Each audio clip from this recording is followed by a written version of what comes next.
قومی اسمبلی تحلیل، صدر نے وزیر اعظم کی ایڈوائس پر دستخط کر دیے۔ وزیر اعظم نے قومی اسمبلی مدت پوری ہونے سے قبل تحلیل کرنے کی سمری بھجوائی۔ وزیر اعظم شہباز شریف رات دیر تک پرائم منسٹر آفس میں موجود رہے۔ تمام فیصلوں کے نوٹیفیکیشنز اور وزارتوں کی سمریوں کی منظوری تھی۔ اسمبلی کے ساتھ وفاقی کابینہ بھی تحلیل ہو چکی۔ شہباز شریف نگراں وزیر اعظم کے مقرر ہونے تک وزیر اعظم رہیں گے۔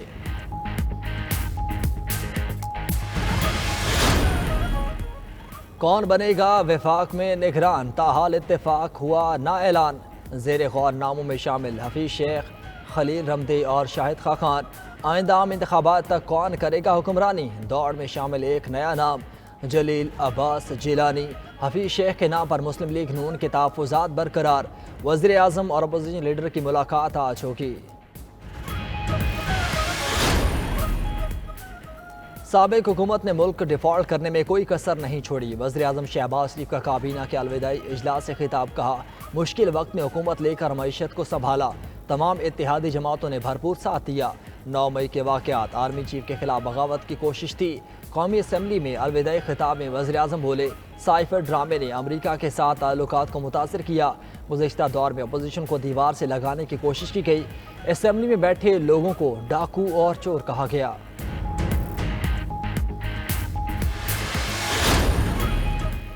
نگران وزیر اعلیٰ محسن نقوی کا Punjab institute of cardiology Lahore کا دورہ، علاج معالجے کی سہولیات کا جائزہ لیا، مریضوں کی عیادت کی۔ محسن نقوی نے کہا مریضوں کی تعداد کے پیش نظر PIC میں نئے بیڈز کا اضافہ کر رہے ہیں۔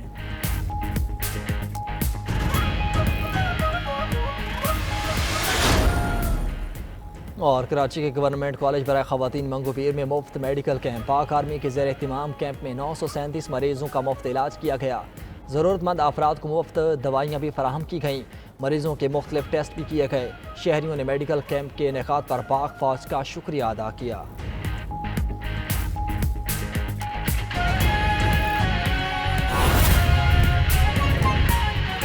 صدر مملکت نے اسمبلی پر دستخط کر دیے۔ وزیر اعظم شہباز شریف نے قومی اسمبلی تحلیل کرنے کی ایڈوائس صدر کو بھجوائی تھی۔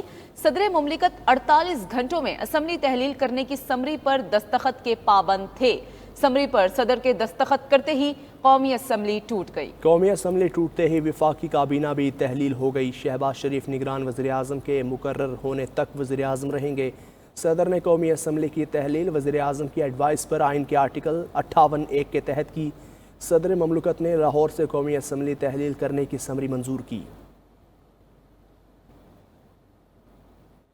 اتحادی حکومت کی مدت ختم، تاحال نگران وزیر اعظم کے نام پر اتفاق نہ ہو سکا۔ نگران وزیر اعظم کے لیے حفیظ شیخ، شاہد خاقان عباسی، جسٹس ریٹائرڈ خلیل الرحمان رمدے اور جلیل عباس جیلانی کے نام زیر غور۔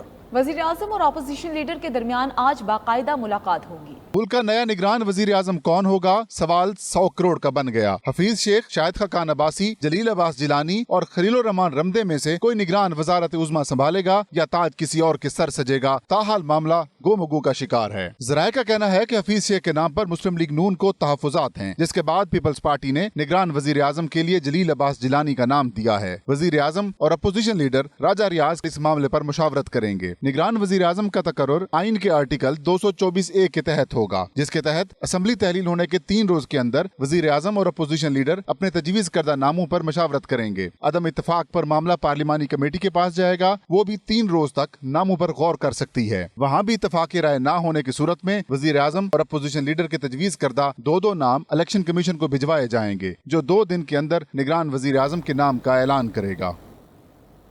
وزیر اعظم شہباز شریف نے کہا ہے کہ 9 مئی کو ریاست اور army chief general Syed Asim Munir کے خلاف سازش کی گئی۔ سازش کامیاب ہوتی تو نتائج بہت بھیانک ہوتے۔ اس رپورٹ میں مزید جانتے ہیں۔ وزیر اعظم شہباز شریف کا قومی اسمبلی سے الوداعی خطاب، 16 ماہ کی حکومت کے لیے اعتماد کرنے پر ارکان کا شکریہ ادا کیا، دوران حکومت پیش آنے والی مشکلات اور ان سے نمٹنے کے اقدامات سے آگاہ کیا۔ وزیر اعظم نے سابق حکومت کی پالیسیز پر تنقید کی اور کہا کہ PTI حکومت نے IMF معاہدہ توڑا، دوست ممالک سے پاکستان کے تعلقات خراب کیے، سائفر ڈرامے سے جلتی پر تیل کا کام کیا، اپنے سوا سب کو چور کہا۔ IMF کے ساتھ جو پچھلی حکومت نے معاہدہ کیا تھا اس کو تار تار کر دیا گیا۔ اس حکومت نے ہمارے دوست ممالک اور برادر ممالک کے ساتھ